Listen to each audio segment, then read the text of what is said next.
Vanakkam, welcome to our channel. Subscribe to our channel and press the bell icon for the new video notification. பார்க்க போகிறது radish paratha, அது முள்ளங்கி பராத்தா. முள்ளங்கி paratha stuffed paratha எப்படி பண்ணுறதுன்னு பார்க்கலாம் வாங்க. ஒரு பவுல் எடுத்துக்கோங்க. அந்த பவுலில் ஒரு 2 பேத்துக்கு தேவையான அளவுக்கு கோதுமை மாவு சேர்த்துக்குங்க. அதில் உப்பு சேர்த்துக்குங்க. ரெண்டையும் நல்லா மிக்ஸ் பண்ணுங்க.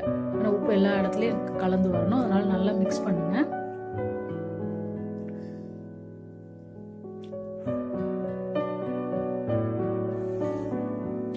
இப்போ 2 ஸ்பூன் ஆயில் சேர்த்துக்குங்க. ஆயில் சேர்த்துட்டு நல்லா மாவை மிக்ஸ் பண்ணுங்க.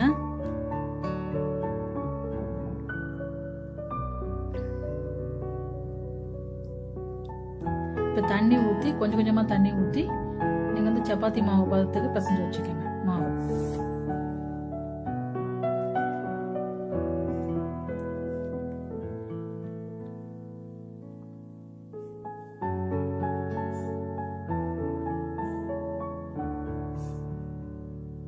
அளவுக்கு நல்லா பிசைஞ்சு வச்சுக்கோங்க. சப்பாத்தி மாவு பதத்துக்கு நல்லா பிசைஞ்சு வச்சுக்கோங்க. ஸ்டஃபிங் செய்ய தேவையான பொருட்கள்: முள்ளங்கி நல்லா துருவி வச்சுக்கோங்க. 1 ஸ்பூன் ஜீரகம், பச்சை மிளகாய், இஞ்சி பூண்டு துண்டு துண்டாக கட் பண்ணி வச்சுக்கோங்க. ஒரு வெங்காயம் நறுக்கியது, எல்லாமே ரொம்ப குட்டி குட்டியாக நறுக்கி வச்சுக்கோங்க. ஒரு பவுல் எடுத்துக்கோங்க. அந்த பவுலில் முள்ளங்கி ஆட் பண்ணுங்க. அந்த முள்ளங்கி வந்து நம்ம துருவி வச்சுருந்தோம், அது நல்லா புழிஞ்சு எடுத்துக்கோங்க. புழிஞ்சு சாரெல்லாம் எடுத்துருங்க. வெங்காயம் ஆட் பண்ணுங்க. இஞ்சி துண்டு, பூண்டு, பச்சை மிளகாய், ஜீரகம், அந்த நறுக்கி வச்சிருந்த எல்லாமே ஒரு பவுலில் போட்டு ஆட் பண்ணிக்கோங்க. இதுக்கு தேவையான அளவுக்கு உப்பு ஆட் பண்ணிக்கோங்க. இந்த ஸ்டஃபிங் மட்டும், ஏன்னா ஆல்ரெடி நம்ம மாவுலேயே வந்து உப்பு கொஞ்சம் சேர்த்துருக்கோம், அதனால் இந்த ஸ்டஃபிங் மட்டும் தேவையான அளவு உப்பு. அப்புறம் மஞ்சத்தூள், சாம்பார் பொடி, கரம் மசாலா எல்லாமே நல்லா மிக்ஸ் பண்ணிட்டு நல்லா ஈவனாக மிக்ஸ் பண்ணிடுங்க. இந்த மாதிரி வந்துடும். இது கூட கொஞ்சம் கொத்தமல்லி இலை வந்து குட்டி குட்டியாக கட் பண்ணி மிக்ஸ் பண்ணிக்கோங்க.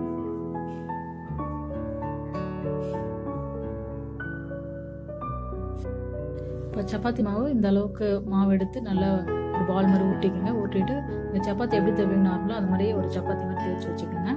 அதில் ஸ்டஃபிங் ஒரு 2 ஸ்பூன் வைப்பீங்க. வச்சுட்டு எல்லாம் க்ளோஸ் பண்ணிடுங்க, கவர் பண்ணிடுங்க.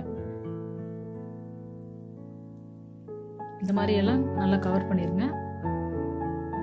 நல்லா கவர் பண்ணிட்டு மறுபடியும் மெதுவாக தேய்க்கணும். ரொம்ப சாஃப்டாக மெதுவாக தேய்க்கணும். ஹார்டாக தேய்ச்சிங்கன்னா ஸ்டஃபிங் வெளில வரும், அதனால் ரொம்ப மெதுவாக தேய்க்கணும். இது தேய்க்கும் போதே சில டைம் மாவு வந்து உப்பி வரும், அவ்வளோ சாஃப்டாக இருக்குது. பாருங்கள், இந்த மாதிரி தேய்ச்சி வச்சுக்கோங்க. பாருங்கள், இன்னொன்று தேய்ச்சி காமிக்கிறேன். நல்லா சப்பாத்தி மாதிரி தேய்ச்சி வச்சு, ரொம்ப தின்னாக தேய்க்காதீங்க, கொஞ்சம் திக்காக தேய்ங்க.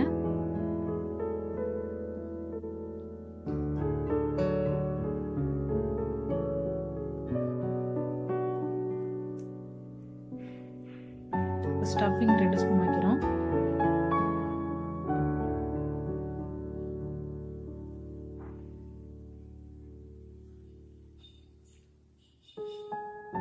நல்லா கவர் பண்ணிக்கோங்க. கவர் பண்ணிட்டு சாஃப்டா மறுபடியும் மெதுவா லைட்டா தேய்க்கணும். லைட்டா தேய்ச்சி எல்லா பராத்தாவும் இந்த மாதிரி தேய்ச்சி வச்சுக்கோங்க. இல்லை ரெடி பண்ணி வச்சுக்கோங்க. இப்போ ஸ்டவ் ஆன் பண்ணி நம்ம சப்பாத்திகளை போட்டு எடுக்கலாம்.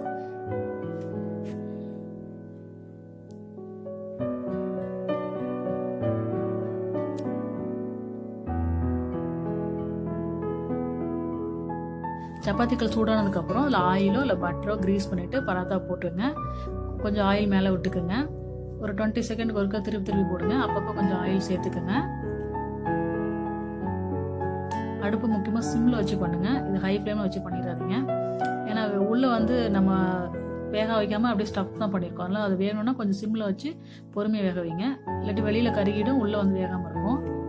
இல்லாட்டி நீங்கள் என்ன பண்ணலாம், அதை வந்து நம்ம ஸ்டஃப் பண்ணதை வந்து நீங்கள் அடுப்பில் ஒரு டைம் வதக்கிட்டு கூட நீங்கள் ஸ்டஃப் பண்ணலாம், ஆற வச்சு. அந்த மாதிரியும் பண்ணிக்கலாம். அப்படி பண்ணீங்கன்னா நீங்கள் வந்து அந்த முள்ளங்கியை வந்து நீங்கள் புளிய தேவையில்லை. ஏன்னா நீங்கள் வதக்கும் போது அது எல்லாமே ஆவியாகி போயிடும். அப்படியும் பண்ணலாம். ரொம்ப சாஃப்டாக அண்ட் டேஸ்டி ஹெல்தி. கடைசியில் பராத்தா எடுக்கிறதுக்கு முன்னாடி அதில் பட்டர் கொஞ்சம் க்ரீஸ் பண்ணிக்கலாம். வேண்டானா விட்டுறலாம், அது ஆப்ஷனல் தான். ஏன்னா குழந்தைங்களுக்கு கொடுக்கும்போது ரொம்ப டேஸ்ட்டாக இருக்கும். முள்ளங்கி சாப்பிடாத குழந்தைங்க கூட விரும்பி சாப்பிடுவாங்க. முள்ளங்கி வந்து எப்பவும் ஒரு நீர்ச்சத்து உள்ள காய். இது வந்து வின்டரில் சம்மரில் எப்பவுமே சாப்பிடலாம். நம்ம இந்த வின்டரில் மோஸ்ட்லி நம்ம தண்ணி அவ்வளோ குடிக்கணும்னு தோணாது. அப்போ வந்து இந்த மாதிரி நம்ம நீர்ச்சத்தில் உள்ள காயை நம்ம உடம்புல அடிக்கடி சேர்த்துக்கிட்டே இருக்கணும். வெயில் காலத்தில் வந்து நமக்கு இது வந்து யூரினரி இன்ஃபெக்ஷன்லாம் அவாய்ட் பண்ணுறதுக்கு இது ரொம்ப ஹெல்ப் பண்ணும். கோல்டன் கலர் ஆகிற வரைக்கும் நல்லா சிம்மில் வச்சு வேக வைங்க. பாருங்கள், ரெடி ஆயிடுச்சு. ஸ்டஃப்டு பராத்தா ரெடி ஆயிடுச்சு. இந்த வீடியோ உங்களுக்கு பிடிச்சிருந்தா லைக் பண்ணுங்கள், ஷேர் பண்ணுங்கள், கமெண்ட் பண்ணுங்கள். நீங்கள் ட்ரை பண்ணி பாருங்கள். உங்கள் கருத்துக்களை கமெண்ட் பாக்ஸில் தெரிவிங்க. அதுக்கு முன்னாடி இந்த சேனலை சப்ஸ்கிரைப் பண்ணாதவங்க சப்ஸ்கிரைப் பண்ணுங்கள். வாழ்க வளமுடன்.